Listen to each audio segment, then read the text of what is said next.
Θα ήθελα να μιλήσω με κάποιον υπεύθυνο από την εκπομπή της Ελληνοφρένειας, μπορώ?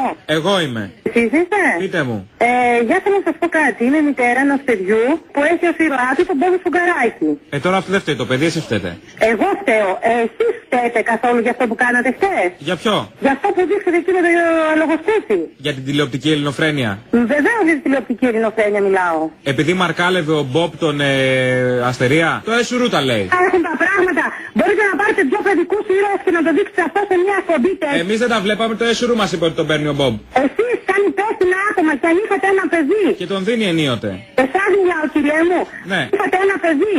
Ήταν σωστό αυτό που δείξατε χθες? Και τέλος πάντων τι έκανε ο Μπόμπος Σφουγγαράκης με τον Αστερία? Αυτό που υπονοήσατε το είδα εγώ. Το έσουρου τα έχει καταγγείλει αυτά για τη βία και τον τιουτισμό που προβάλλεται μέσα από αυτό το κινούμενο σχέδιο. Ναι. Τα έχει πει το έσουρου, γιατί αφήνει το παιδί σαν να τα βλέπει? Είναι απαγορευμένη εκπομπή. Καταλαβαίνω γιατί συγχύζεστε, γιατί είναι αγαπημένος του γιού σας. Άμα ήταν ο Batman και το έκανε με το Σούπερμαν, θα είχατε επίσης πρόβλημα? Γιατί αν ήταν ο Γουίνι με το τίγρη που έκανε ποτέ, που ήταν μέσα στο δίσκο, στο δάσος. Γιατί δεν διασυστήκαν αυτοί οι ήρωες? Αν νομίζετε ότι ο Γουίνι δεν πούχ με τον τίγρη δεν το έχουν κάνει. Μήπως το κάνανε αυτοί και δεν το είδαμε εμείς? Πότε έγινε αυτό το πράγμα? Ζεύρα τον έχει κάνει ο Γουίνι δεν πού τον τίγρη. Ορίστε. Τον έχει ξεζουμίσει.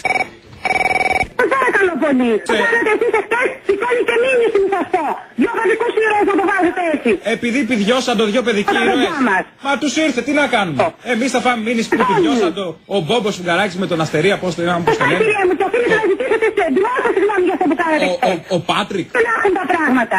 Αφού είχε όρεξη ο Πάτρικ, του ήρθε και του αλλού περίοδο δεν είχε κανείς από τους Σε δύο. παρακαλώ πολύ, δεν προπόθεση και όρεξη ο Πάτρικ, του ήρθε και του αλλού. Και στο κάτω-κάτω και ο Μπόμπος Σφουγγαράκης δίνει δικαιώματα. Τόσες τρύπες. Συγγνώμη.